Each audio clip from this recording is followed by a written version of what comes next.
Bonjour tout le monde, bienvenue à ce deuxième webinaire du CEAND. On vous propose un nouveau format pour vous présenter les différentes équipes membres du CEAND afin de mieux nous connaître. L'idée là, c'est de présenter une équipe de recherche fondamentale et une équipe de recherche clinique. Donc pour ce webinaire aujourd'hui, l'animation sera faite par Karine Houllier de l'Institut de neurosciences de Montpellier, qui nous apportera un éclairage sur la diversité cellulaire au cours du développement cérébral. Et la deuxième présentation par Régis Lopez, qui malheureusement ne peut pas participer à ce webinaire en live avec nous car il est retenu par d'autres engagements. En revanche, il a enregistré sa présentation, donc je vais vous diffuser sa vidéo en vous faisant un partage d'écran. Je vous propose de commencer justement par cette présentation.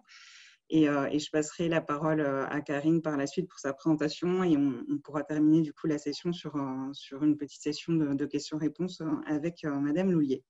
Voilà, je vais faire un partage d'écran du coup de la vidéo. Bonjour à tous. Premièrement, je tenais à m'excuser de ne pas pouvoir être présent avec vous ce matin en direct suite à des impératifs personnels. Donc j'ai enregistré cette présentation et j'espère qu'elle vous permettra de découvrir malgré tout le travail que je mène dans le service depuis maintenant une dizaine d'années. Je remercie Madame Tournier du Centre d'excellence autisme et troubles du neurodéveloppement de m'avoir permis de vous présenter mes travaux. Donc je suis médecin psychiatre et aussi spécialiste du sommeil. Je travaille à l'hôpital Guy de Chauliac à Montpellier. Je fais également partie de l'unité de recherche INSERM en neuropsychiatrie. Et donc je m'occupe particulièrement d'une consultation spécialisée pour les adultes souffrant de troubles de l'attention. Voilà, je souhaitais vous présenter la façon dont je travaille et comment on peut arriver à intégrer l'activité clinique à l'activité de recherche. Alors quelques points sur l'historique de cette consultation qui a commencé il y a 10 ans maintenant. Au départ, il s'agissait d'une initiative personnelle et donc je souhaitais pouvoir recevoir des patients avec troubles de l'attention et réaliser des évaluations diagnostiques. Donc au départ, je l'ai fait étant interne et sous la supervision de mes seniors. Puis en 2011, donc j'ai pris un poste d'assistant hospitalo-universitaire donc j'ai pu développer ma consultation spécialisée dans le département de neurologie où se trouve l'unité du sommeil dans laquelle je travaille également. Et donc à partir de ce moment-là, donc j'ai commencé à recevoir des patients pour des évaluations diagnostiques et aussi des relais de prise en charge. Je vous en parlerai juste après. 5 ans après, suite à quelques frustrations du fait des demandes croissantes et du manque de disponibilité que je pouvais avoir envers les patients et des outils thérapeutiques qui manquaient, j'ai créé avec une collègue qui est ergothérapeute un programme de thérapie comportementale dont je vous dirai également quelques mots. Donc ça, c'était en 2015. Cette consultation et le fait qu'elle soit dans un service universitaire m'a permis également de former des internes et une de mes collègues a, elle, à son tour, démarré une consultation sur le même mode que le mien à l'hôpital La Péronie dans le service de psychiatrie, ce qui fait que voilà, aujourd'hui on est actuellement 2 sur cette thématique-là sur Montpellier. En 2018, il y a 2 ans, le programme de thérapie comportementale que j'avais élaboré avec la collègue ergothérapeute, on a décidé de la mettre sur le papier du fait qu'on reçoit des patients venant de très loin, qui n'ont pas toujours accès à ma collègue qui est proche de Montpellier. Et donc on a couché sur le papier le programme sous la forme d'un outil de thérapie autonome. Et l'expérience acquise au cours de ces nombreuses années, maintenant 10 ans, m'ont permis de proposer, de superviser ce qu'on pour appeler des recommandations, même s'il ne s'agit pas des recommandations en tant que telles, en tout cas voilà, une sorte de consensus par rapport à la prise en charge, à l'évaluation du TDAH chez l'adulte, qui est paru en 2019 dans l'Encéphale. Alors en pratique, bon, je ne vous ferai pas l'offense de vous décrire le trouble de l'attention qui se manifeste voilà, à peu de choses près comme chez l'enfant, et plutôt vous parler voilà, des modalités pratiques de cette consultation. Alors, tout d'abord, le recours à cette consultation est assez varié. Il y a premièrement des prises en charge, des poursuites de prise en charge, c'est-à-dire des transitions de suivi de collègues pédopsychiatres et neuropédiatres à l'âge adulte. Donc ça, c'est une bonne partie de l'activité. Il y a ensuite les patients qui sont référés pour des évaluations diagnostiques, et là qui peuvent venir soit d'autres collègues spécialistes, à savoir des collègues psychiatres, neurologues, ou voire même des paramédicaux. Les patients peuvent aussi venir étant adressés, ou en tout cas conseillés par les pédopsychiatres ou neuropédiatres de leurs enfants se reconnaissant dans les symptômes. Là aussi, c'est une partie assez importante de l'activité. Beaucoup de patients aussi viennent à la consultation via une démarche personnelle ou via les associations de patients. Et puis on reçoit aussi des patients venant de populations à risque pour des dépistages, notamment des patients suivis en addictologie ou incarcérés. Voilà. Donc deux grands champs, les poursuites de prise en charge et les nouvelles évaluations diagnostiques qui conduisent également après un suivi, une prise en charge. Alors l'évaluation diagnostique, elle se fait en deux temps. Je vous montrerai sur la diapositive suivante. Il y a deux grands volets, une évaluation qui est faite directement par le médecin, qui voilà, pour objectif de poser le diagnostic selon les critères du DSM. On utilise pour cela un outil qui est validé, qui s'appelle le DIVA, qui est un entretien semi-structuré qui permet de guider un entretien diagnostique pour recueillir l'ensemble des critères DSM. Et comme vous le savez, il est important d'élargir l'évaluation du fait des comorbidités, du fait de la trajectoire neurodéveloppementale, et c'est pour ça qu'on prend beaucoup de temps également à détailler les antécédents personnels et familiaux de pathologies psychiatriques, neurologiques et de TDAH, de reprendre bien l'historique des difficultés de l'enfance à l'âge adulte. Je vous rappelle que pour poser un diagnostic à l'âge adulte de TDAH, il est nécessaire qu'on ait pu mettre en évidence la présence de symptômes impactants durant l'enfance. Et donc pour ça on peut s'appuyer, et je recommande souvent aux patients de les amener, de nous amener les bulletins scolaires par exemple.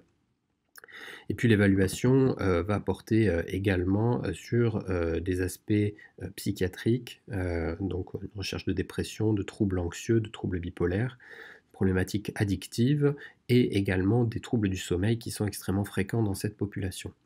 Donc ça c'est le volet médical qui dure à peu près 1h30 en tout, qui est complété par une auto-évaluation. Donc il s'agit de questionnaires qui sont remplis par le patient, qui ont pour but d'évaluer la sévérité des symptômes actuellement et rétrospectivement dans l'enfance, leur permettre d'évaluer le retentissement qu'ils attribuent à leurs troubles, leur qualité de vie, le risque accidentel, évaluer également des dimensions de dépression, d'anxiété, de dysrégulation émotionnelle et de troubles du sommeil.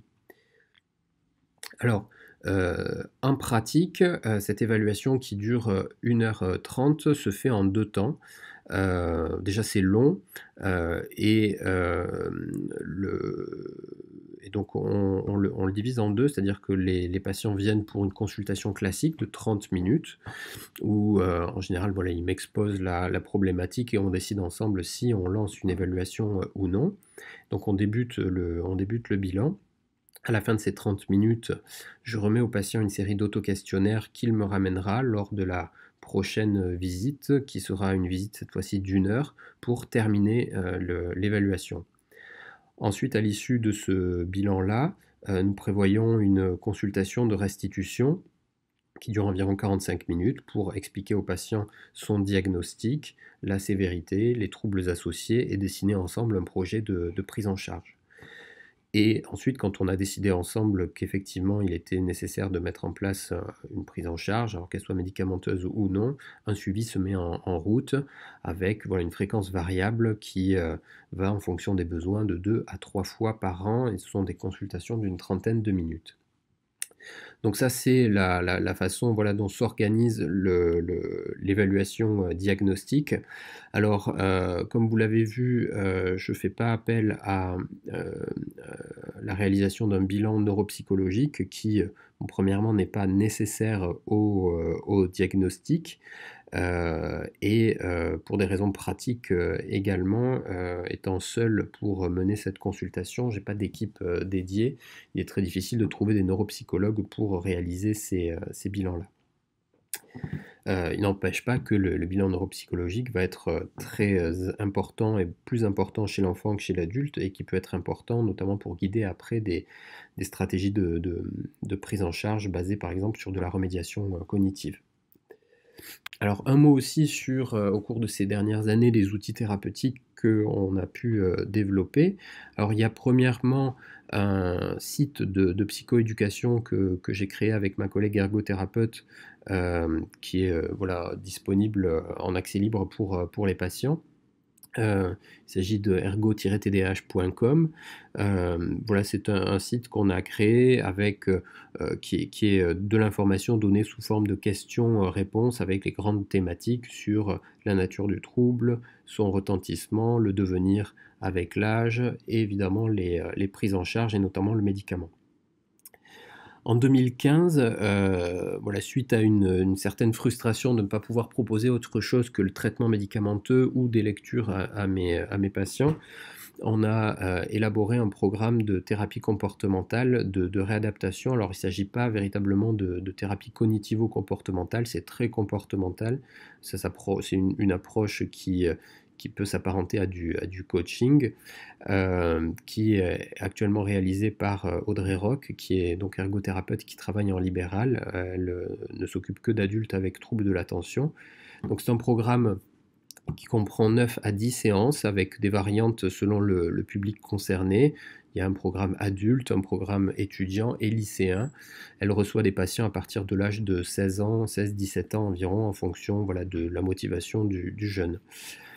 Les séances font environ 1 heure, on essaye de les programmer environ tous les 15 jours. Elles sont menées avec un support visuel PowerPoint pendant toute la séance et avec un support écrit qui est remis à chaque fin de séance. On travaille sur le développement de stratégies organisationnelles, de planification du temps, d'organisation matérielle, de gestion efficace des tâches, d'efficacité personnelle, de travail sur la motivation, de gestion de la procrastination, de l'impulsivité, et également de l'hygiène de vie au sens large, en particulier l'amélioration du sommeil. Sur la base de ce programme-là, on a développé en 2000, le travail a pris plusieurs années, mais est sorti en 2018, un programme de thérapie autonome qui se présente sous la forme d'un manuel de thérapie avec un guide de psychoéducation, un agenda, un carnet de listes et de notes. Donc c'est un pack que le patient peut se procurer. Vous avez l'adresse ici, tdh-adulte.fr. C'est un programme en 16 étapes où on a essayé d'implémenter un maximum d'outils qui vont permettre au patient d'implémenter par lui-même ces stratégies comportementales. Le but de cette approche-là est principalement de permettre aux patients non pas forcément de diminuer l'intensité de ces symptômes, mais d'apprendre à ce que ces symptômes soient moins impactants dans leur quotidien, qu'ils soient personnels ou professionnels. Alors, je vous le disais tout à l'heure, l'an passé, j'ai eu l'opportunité de coordonner un travail avec un certain nombre de collègues français de consensus autour de la prise en charge et de l'évaluation et de la prise en charge du trouble de l'attention. C'était un travail important qui n'avait pas encore été fait en français, avec notamment toutes les particularités françaises réglementaires, en particulier par rapport au traitement médicamenteux. L'article est disponible en anglais mais aussi en français et a été publié donc l'an passé sur l'encéphale. Alors cette activité clinique importante, puisque la file active représente à peu près 1200-1300 patients, a permis le développement d'axes de recherche, notamment via une approche assez structurée de recueil systématique des données cliniques et psychométriques, et qui permet de constituer une base de données importante pour répondre à différentes questions. Et en profitant également de mes connaissances sur les pathologies du sommeil et aussi de la plateforme technique du laboratoire du sommeil, plusieurs axes de recherche sont développés autour de la thématique du TDAH, avec en premier lieu le développement et la validation d'outils psychométriques en langue française pour le TDAH de l'adulte. C'est des outils qui sont très importants pour que l'évaluation et le suivi des patients en France soient facilités avec des outils de qualité. Je vais vous en parler juste après. Et puis une approche un peu plus physiopathologique centrée sur les interactions entre le trouble de l'attention et le sommeil. Alors concernant les travaux menés sur la psychométrie, ce recueil systématique de questionnaires, comme je vous l'ai montré lors de l'évaluation initiale, permet d'avoir une base de données très importante de patients non traités avant même que le diagnostic ait été porté, où donc du coup ils remplissent un certain nombre de questionnaires, donc pour certains validés, qui participent directement au diagnostic, à l'évaluation initiale, puis aussi d'autres questionnaires dont on a souhaité pouvoir mesurer les propriétés et les valider. Et donc cela a conduit à plusieurs articles, avec en premier lieu la validation, l'utilisation d'une échelle transnosographique d'impulsivité qu'on appelle l'échelle UPPS, qui évalue l'impulsivité dans différentes caractéristiques. On a pu montrer que c'était un outil très intéressant pour évaluer l'impulsivité dans le TDAH, et qu'il pouvait même représenter un outil diagnostique, car il avait d'excellentes propriétés pour distinguer des patients de sujets qui n'étaient pas atteints de TDAH.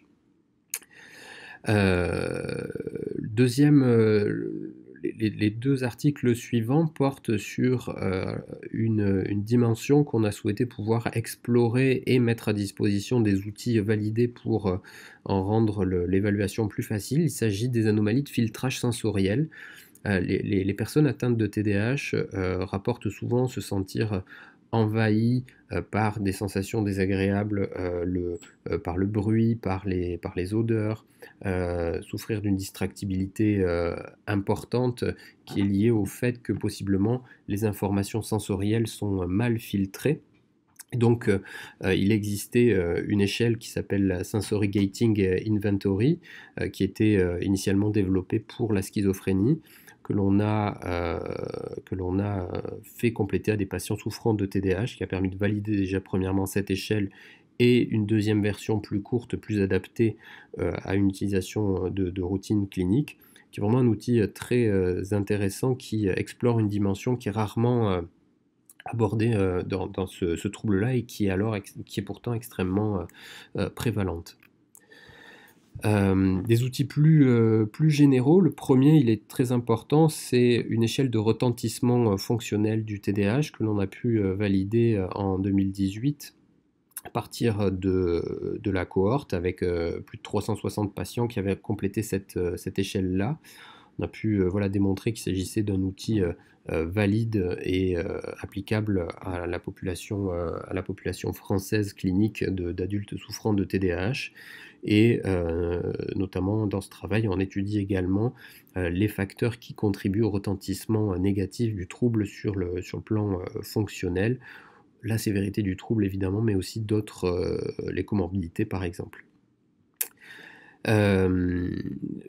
Une autre dimension qui ne fait pas partie directement des critères diagnostiques du TDAH, mais qui est extrêmement prévalente, c'est l'habilité affective. On ne parle pas de comorbidité dépressive, bipolaire, mais bien d'une dimension intrinsèque au trouble d'instabilité de l'humeur, d'hyperréactivité émotionnelle. Et on a validé donc une échelle, donc l'ALS, l'Affective Lability Scale, dans une population d'adultes souffrant de TDAH, qui est un outil très intéressant voilà, pour apprécier cette labilité émotionnelle qui, quelquefois, ne correspond pas à des critères diagnostiques clairs de troubles de l'humeur, par exemple. Et enfin, donc ça c'est tout récent, on a en 2017 une version actualisée de l'outil recommandé de dépistage du DSM a été développé en anglais. Donc c'est un questionnaire de dépistage en 6 questions du trouble de l'attention basé sur les critères du DSM-5 que nous avons également pu valider via plusieurs cohortes de patients, dont celle de Montpellier. Et donc on a aujourd'hui voilà, un outil de dépistage actualisé, l'ASRS 5, et voilà, c'est un outil qui est par ailleurs libre de droit et utilisable voilà, sans restriction. L'autre axe de recherche, qui est plus sur un versant physiopathologique, porte sur la compréhension du TDAH et de sa sévérité au travers du sommeil et de ses troubles. Alors on peut envisager l'association entre TDAH et troubles du sommeil, qui est extrêmement fréquente, puisqu'elle concerne environ 80% des patients, par une sorte de cercle vicieux où le TDAH va être responsable de mauvais sommeil de nuit, lequel va entraîner des altérations de la vigilance durant la journée, et on le sait, une vigilance abaissée, une somnolence est responsable de difficultés attentionnelles, de stratégies de compensation de la somnolence comme l'hyperactivité et de mauvaise prise de décision, d'impulsivité, lequel contribue à aggraver le TDAH. Donc on a voilà, une intrication négative des troubles. Et donc quand on s'intéresse à l'association, on va d'abord regarder le mauvais sommeil de nuit. Donc je vous donne un exemple de travaux de recherche qui ont été menés dans le service. Le syndrome des jambes sans repos est un trouble du sommeil qui est très fréquemment associé au TDAH, puisqu'il affecte environ 25% des enfants. Alors sa fréquence était encore, jusqu'à il y a peu de temps, pas connu chez les adultes. C'est un trouble qui se manifeste par des sensations désagréables dans les membres inférieurs. On appelle ça des impatiences qui obligent les patients à les bouger. Ces impatiences sont largement favorisées par l'immobilité, et dès que la personne bouge, elles sont soulagées. Ces impatiences ont une composante qu'on dit circadienne, c'est-à-dire qu'elles vont être plus fortes en soirée que durant la journée. Et ces impatiences sont source de difficultés d'endormissement. Associé au syndrome des jambes sans repos, on retrouve des mouvements périodiques des membres inférieurs. Il s'agit là de contractions involontaires dont la personne n'a pas conscience puisqu'elles surviennent au cours du sommeil, des contractions de type flexion de la jambe ou du pied, et qui surviennent de manière répétée au cours du sommeil, toutes les 20 à 30 secondes environ. On appelle ça donc des mouvements périodiques. Et les mouvements périodiques des membres inférieurs s'associent à un sommeil fragmenté et non réparateur. Ce syndrome des jambes sans repos, ces mouvements périodiques fréquemment associés au TDAH, rendent difficile des fois le diagnostic différentiel avec l'hyperactivité motrice qui, vous voyez, reprend des éléments qui peuvent ressembler au syndrome des jambes sans repos, avec le fait de ne pas arriver à tenir en place lorsqu'on est en position assise, le fait de gigoter, de trembler des jambes et le besoin impérieux de bouger. Si bien que chez certains patients qui présentent la comorbidité, on peut on peut imaginer une sorte de continuum avec des symptômes d'hyperactivité motrice durant la journée, des impatiences en soirée et des mouvements périodiques au cours du sommeil. Alors la similarité clinique n'est pas la seule, les seuls liens qu'on fait entre le TDAH et le syndrome des jambes sans repos, puisque sur le plan physiopathologique, le syndrome des jambes sans repos est caractérisé par des anomalies de transport du fer depuis le compartiment périphérique jusqu'au cerveau, via la barrière hémato-encéphalique, et qui se traduit par une carence en fer intracérébrale. Et cette carence en fer intracérébrale va entraîner une dysfonction dopaminergique, car le fer est un cofacteur de la synthèse de la dopamine. On a en bas à gauche l'illustration de mesure des taux de fer en imagerie fonctionnelle qui montre qu'ils sont plus bas chez les sujets souffrant de syndrome des jambes sans repos que chez des sujets contrôle. Et il se trouve que dans le trouble de l'attention, on retrouve le même type d'anomalie, c'est-à-dire des anomalies dopaminergiques, ça on le sait, et qui ont été démontrées par des études d'imagerie fonctionnelle, comme vous avez l'exemple en bas à droite, mais aussi l'objectivation d'une carence intracérébrale en fer chez ces patients, alors même que celle qui était connue était plutôt périphérique. On le sait, chez les enfants, il y a très souvent un manque en fer, un déficit de ferritinémie par exemple. Et donc finalement, on se rend compte que TDAH et syndrome des jambes sans repos partagent des mécanismes physiopathologiques communs. Donc l'idée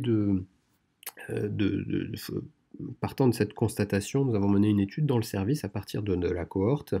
200 adultes de la cohorte ont été évalués sur la présence ou non d'un syndrome des jambes sans repos. On a retrouvé 33,3% de syndrome des jambes sans repos, ce qui est un petit peu plus élevé que ce qui est habituellement décrit chez l'enfant. Ce qui est intéressant, c'est que les patients avec syndrome des jambes sans repos ont un TDAH qui est plus sévère, avec plus d'hyperactivité, plus d'insomnie, de somnolence, et surtout était plus associé à une carence martiale périphérique que les sujets qui n'avaient pas de syndrome des jambes sans repos. Dans une deuxième partie de l'étude, nous avons réalisé un enregistrement de sommeil pour mesurer notamment les mouvements de jambes chez 48 patients avec syndrome des jambes sans repos, 48 sans syndrome des jambes sans repos et 48 sujets contrôle sans TDAH. On retrouvait que les patients TDAH avaient plus de mouvements de jambes la nuit, mais ceux qui avaient un syndrome des jambes sans repos avec plus de mouvements périodiques étaient plus souvent carencés en fer, et la sévérité de la carence en fer était associée à l'intensité des mouvements périodiques. Donc ce travail rapidement résumé conforte l'idée que le fer joue un rôle important dans la sévérité du TDAH et que cette sévérité peut être médiée par le mauvais sommeil de nuit. L'autre point de lien entre le sommeil et le TDAH, c'est celui du déficit de vigilance dans la journée. Et il n'est pas forcément nécessaire d'avoir un mauvais sommeil de nuit pour être somnolent la journée. Il y a des patients qui ont ce problème de façon intrinsèque, on appelle ça des hypersomnies, comme par exemple la narcolepsie. Aussi étonnant que ça puisse paraître, faire la distinction entre un enfant, là vous avez deux images là, que j'avais retrouvées sur Google en tapant pour l'une bâillement enfant et pour l'autre hyperactivité enfant, vous voyez que ça illustre assez bien la difficulté clinique que l'on peut avoir à distinguer un patient somnolent d'un patient hyperactif. En fait, on retrouve 40% de signes de TDAH chez les patients qui souffrent d'hypersomnie, à peu près 40% aussi de somnolence chez les patients qui souffrent de TDAH, et je pense que vous le savez, les traitements médicamenteux utilisés dans le TDAH sont les mêmes que ceux qu'on utilise dans les hypersomnies. Donc, profitant de la cohorte de patients TDAH, mais aussi des patients suivis à l'unité du sommeil, on a mené une évaluation croisée, c'est-à-dire du TDAH chez les patients qui venaient avec une plainte primaire d'hypersomnie, donc de narcolepsie, d'hypersomnie idiopathique, et une évaluation de la somnolence chez les patients souffrant de TDAH. On a pu finalement voir que l'on vienne via une porte d'entrée somnolence ou porte d'entrée TDAH, on se retrouve dans un quart des cas avec des patients qui ont une double comorbidité, TDAH et hypersomnie. Évidemment, les patients TDAH peuvent être somnolents parce qu'ils dorment mal la nuit, c'est 25% d'entre eux, et les patients hypersomniaques peuvent avoir des problèmes attentionnels parce depuis qu'ils sont somnolents, mais on a un groupe de patients hypersomniaques qui avaient des symptômes de TDAH dans l'enfance avant même qu'ils ne développent leur hypersomnie, ce qui suggère un continuum entre les deux pathologies et peut-être un mécanisme physiopathologique commun qui est caractérisé par un déficit de vigilance dans ces deux pathologies. Donc c'est intéressant parce que voilà, ça peut ouvrir des perspectives de prise en charge intéressantes qui sont basées sur l'amélioration de l'éveil dans le TDAH. Voilà, donc j'en ai fini avec cette présentation. Voilà, l'objectif était vraiment voilà, d'illustrer comment on peut combiner une activité clinique rigoureuse et structurée pour développer des projets de recherche, des recherches cliniques. J'espère que voilà, cette présentation vous a intéressé et je serai ravi d'échanger avec vous par mail et je pense que Madame Tournier pourra vous transmettre mes coordonnées si vous souhaitiez voilà, échanger avec moi à ce sujet. Je vous remercie. Au revoir. Je vous propose de passer à la présentation de Karine Loulier. Karine, si vous voulez lancer du coup votre écran. Ça va, ça passe bien? C'est bon. Okay, super. Bon, déjà, bonjour à tous. Je voulais d'abord remercier le professeur Bagdadli ainsi que Aline et aussi les membres du comité scientifique du CEAN de nous donner l'opportunité via ces webinaires de pouvoir échanger sur nos travaux de recherche et de pouvoir un peu mieux nous comprendre entre cliniciens et chercheurs un peu plus fondamentaux. Là, comme vous allez voir, ma présentation est extrêmement différente de celle qu'a fait le docteur Lopez et je pense que c'est l'intérêt de ces webinaires en fait, de pouvoir justement échanger sur la diversité des axes de recherche qu'on peut avoir au sein du CEAND et qui est à mon avis une très grande richesse. Donc dans la petite équipe que je mène depuis septembre 2018 à l'Institut des neurosciences de Montpellier, on s'intéresse vraiment à essayer de mieux comprendre le développement du cortex cérébral en utilisant des modèles murins et plus particulièrement on cherche vraiment à établir quelles seraient les bases neurobiologiques en particulier les mécanismes cellulaires et moléculaires des pathologies neurodéveloppementales. Et pour cela, en fait, il faut vraiment essayer de comprendre comment le cerveau se développe. Et donc pour cela, nous avons développé des techniques d'ingénierie moléculaire et aussi d'imagerie que je vais vous présenter. Donc, comme je vous disais, nous, ce qui nous intéresse dans l'équipe, c'est vraiment d'essayer de comprendre cette diversité cellulaire dans le cortex cérébral. En fait, le cortex cérébral n'est pas composé uniquement de neurones, mais aussi beaucoup de cellules gliales, en particulier des astrocytes, des oligodendrocytes. Et ce qui nous intéresse en particulier, c'est d'essayer de comprendre comment on passe d'une population de progéniteurs homogènes à une structure qui est extrêmement organisée, très bien organisée, en couches en l'occurrence, neuronale, mais aussi qui comprend d'autres cellules de type astrocytaire et oligodendrocytaire qui comprennent énormément de sous-types différents et c'est ce qu'on va aller creuser. Et en particulier, on va essayer de comprendre quels sont tous les mécanismes de régulation qui vont permettre de pouvoir créer cette diversité et essayer de comprendre si cette diversité, elle est vraiment nécessaire à établir un cortex fonctionnel et s'il y a un problème de déséquilibre dans cette diversité, est-ce que du coup, on va avoir des pathologies neurodéveloppementales. Et donc, en fait, on utilise des outils qui sont assez intéressants. Donc, par exemple, là, ici, c'est une coupe de cerveau de souris. Donc, où on pouvait voir on voit énormément de cellules. On voit que c'est un tissu extrêmement dense. Mais le fait que ce soit en unicolore, on perd énormément d'informations. Et nous, en fait, on a développé des stratégies qui vont nous permettre de donner en fait, de la couleur à toutes ces cellules et de permettre comme ça de pouvoir avoir énormément plus d'informations à partir de ces coupes histologique. Et donc là, en particulier, avec la couleur, vous pouvez voir qu'on peut voir plus facilement les gros corps cellulaires des neurones. On peut voir aussi ces cellules un peu étoilées qui sont des astrocytes. Et là, ici, un plus gros grossissement pour ces astrocytes, qui sont ces cellules qui vont pouvoir enrober les vaisseaux sanguins. Et ces cellules astrocytaires, en fait, ont été de plus en plus explorées depuis les dernières années, car on s'est rendu compte qu'elles étaient extrêmement hétérogènes. Et elles sont hétérogènes à différents points. C'est hétérogène d'abord au niveau de leur morphologie, et ça a été vu il y a très longtemps par Ramon y Caral, on pouvait le voir ici par un de ses dessins. Mais elles sont aussi extrêmement hétérogènes en termes de fonction, c'est-à-dire qu'elles peuvent aussi bien participer à réguler le flot sanguin que participer vraiment à la mise en place des synapses, mais aussi à la survie des neurones. Cette hétérogénéité est aussi retrouvée entre les différentes régions cérébrales. On ne va pas trouver les mêmes astrocytes dans la rétine que dans le cervelet, par exemple, mais elle est aussi à l'intérieur d'une même région, et en particulier dans le cortex.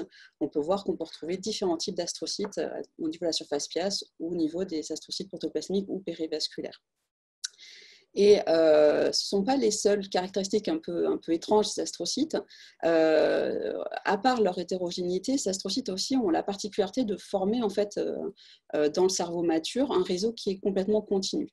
Donc, ces deux propriétés qui ont l'air un petit peu difficilement réconciliables, à la fois comment on peut avoir des cellules qui sont extrêmement hétérogènes et qui arrivent à former un réseau continu, et ce qui nous a vraiment intéressé d'aller explorer, en particulier sachant que, donc là c'est une illustration qui montre à quel point ces astrocytes forment un tissu vraiment connecté et continu. Ces cellules-là, en fait, comme les neurones, viennent des progéniteurs du cortex, à savoir la glire radiaire.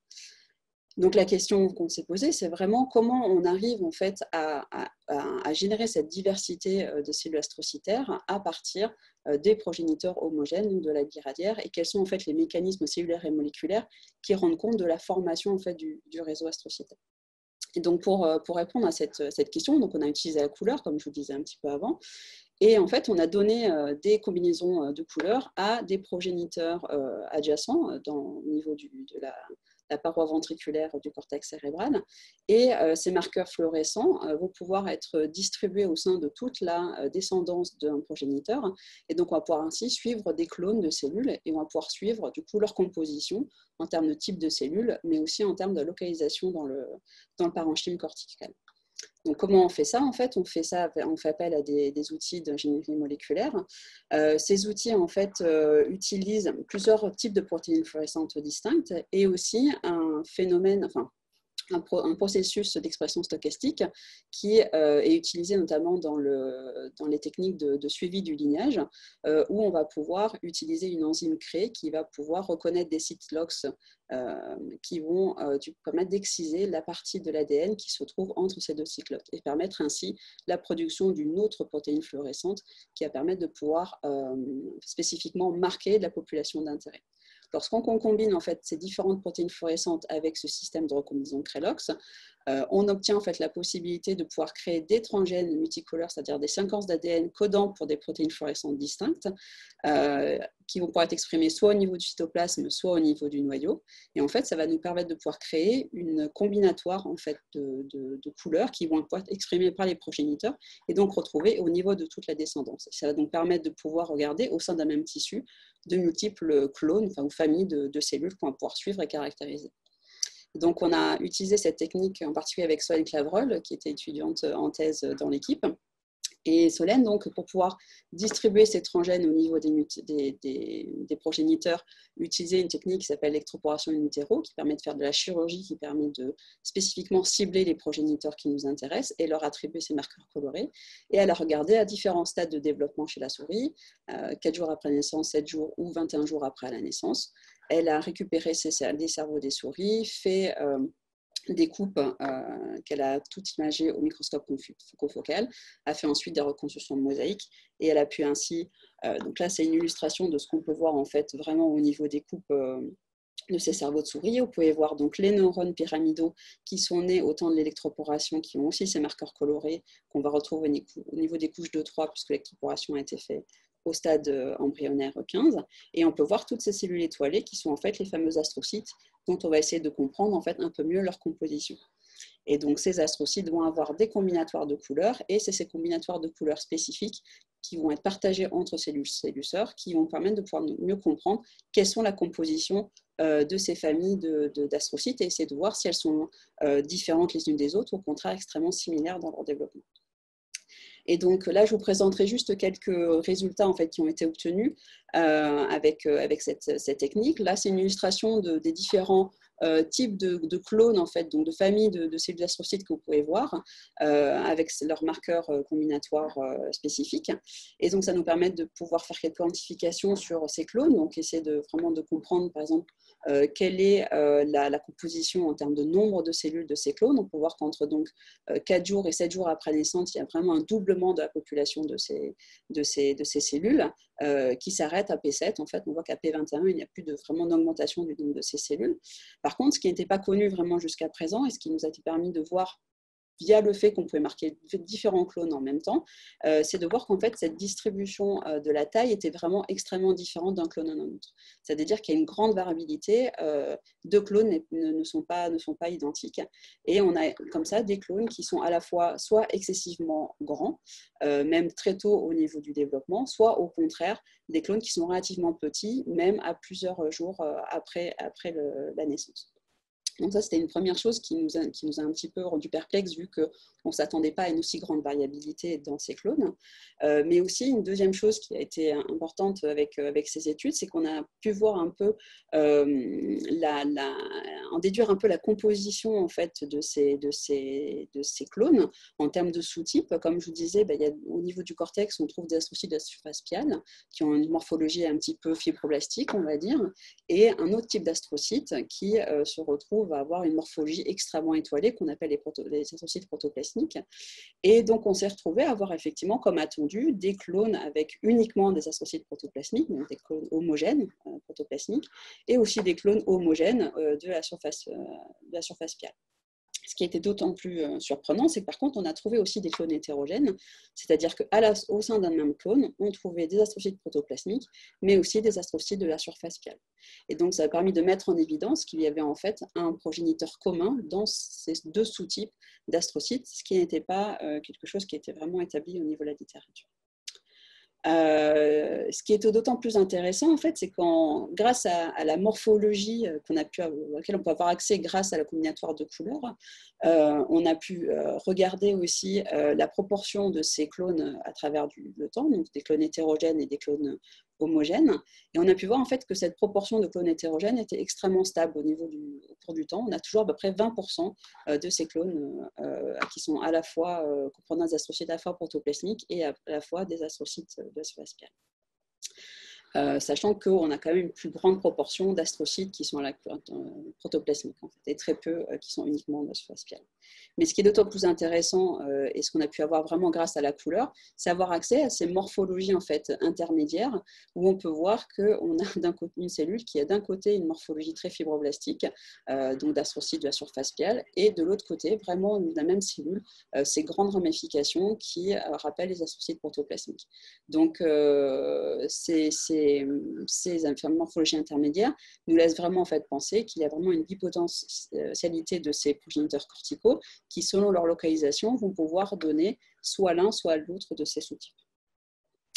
En collaboration avec l'équipe d'Emmanuel Beaurepaire à l'École Polytechnique à Palaiseau, en fait, on a essayé aussi de regarder la disposition spatiale de ces clones.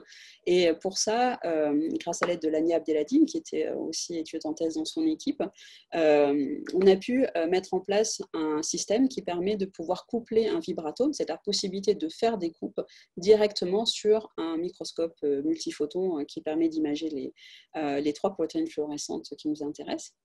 Et donc, cette technique qui s'appelle ChromeMS va permettre de pouvoir avoir vraiment des informations haute résolution sur un grand volume de cortex cérébral. Et comment ça fonctionne, c'est qu'en fait, on image une zone qui est beaucoup plus importante que ce qui va être coupé, et ça va pouvoir donc avoir cette zone de chevauchement va pouvoir permettre de pouvoir faire une reconstruction des différents morceaux en fait imagés sans avoir de perte de matériel. Et ça c'est extrêmement important, puisque l'un des principaux problèmes lorsqu'on fait des reconstructions avec surcoupe, c'est justement d'avoir un problème de manque d'information, de perte d'information au niveau de l'endroit où a été réalisée la coupe.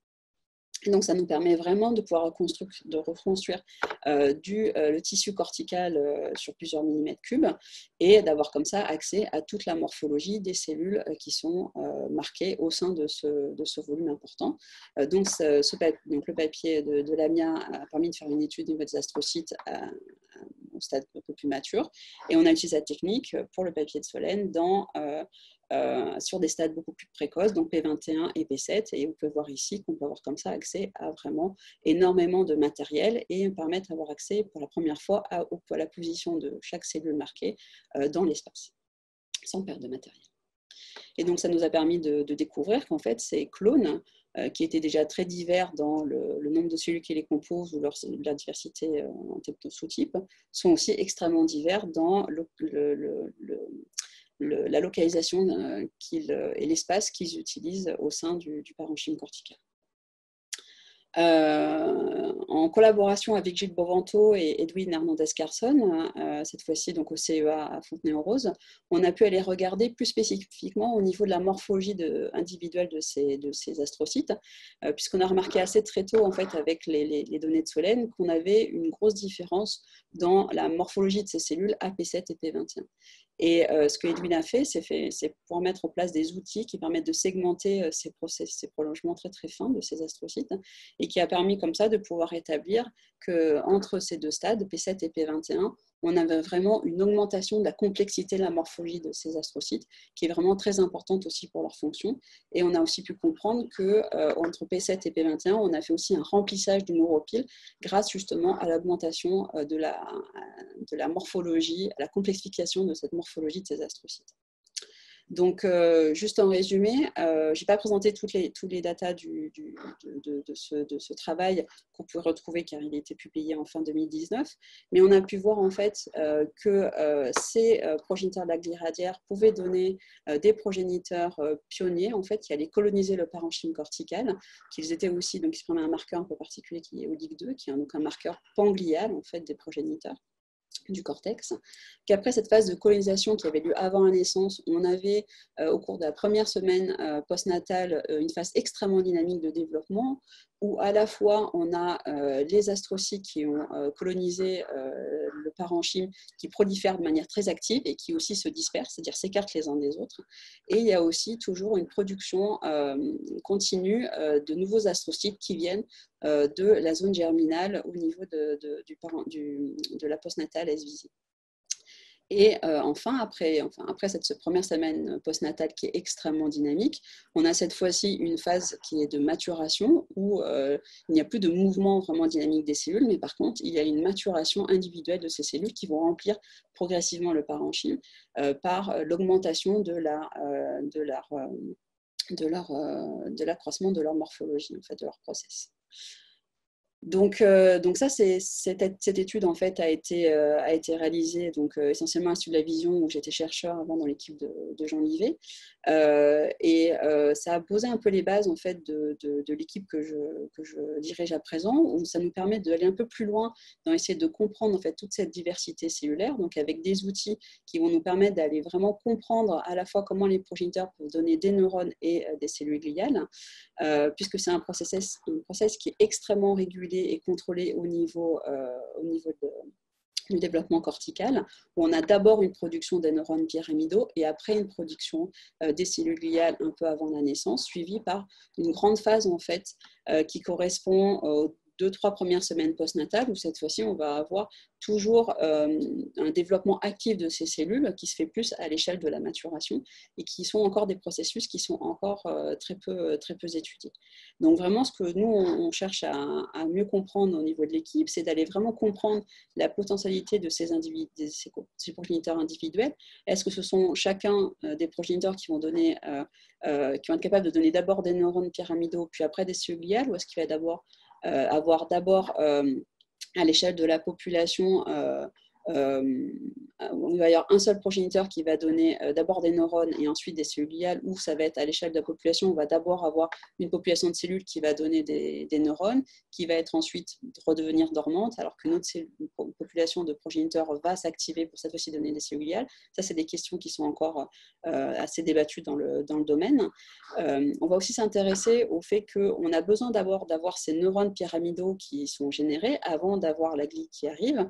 Est-ce qu'il y a une interdépendance entre ces deux réseaux, puisqu'on sait en fait qu'ils sont extrêmement importants. On sait que les astrocytes participent à la symptogénèse, donc la maturation de ces neurones.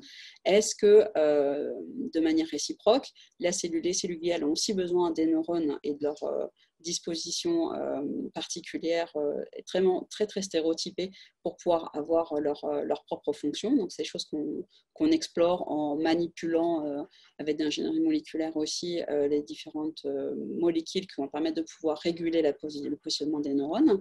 Et on va surtout aussi aller explorer quels sont tous les types ou sous-types gliaux qui vont pouvoir être générés à partir de ces progéniteurs tout au long du développement cortical. On a pu voir qu'il y avait des petites populations de cellules qui étaient générées aussi à partir de ces progéniteurs, bien plus tardivement que ce qu'on pensait au départ, en particulier les cellules satellites. Et c'est ce qu'on va continuer à explorer.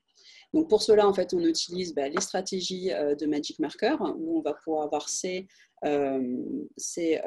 combinaisons colorées de protéines fluorescentes qui vont nous permettre de marquer des progéniteurs tout au long du développement cortical, donc soit par extraporation, soit directement par l'utilisation de souris transgéniques qui ont déjà ces couleurs dans leur génome. Donc ça, c'est des outils qui vont nous permettre de pouvoir suivre vraiment le développement à la fois des neurones, des astrocytes et des écodendrocytes. Voilà, donc c'est un outil qui est assez puissant. Et donc là, je vous présente donc l'équipe actuellement qui est composée donc de Jason Durand, l'assistant ingénieur, Laura Dumas qui est postdoc, Aïssa Caballero qui est adjointe technique, et Edson Rodriguez qui a rejoint l'équipe l'année dernière pour faire une thèse. Et donc on est au sein de l'Institut des neurosciences de Montpellier. Et avec cela, je vous remercie tous pour votre attention.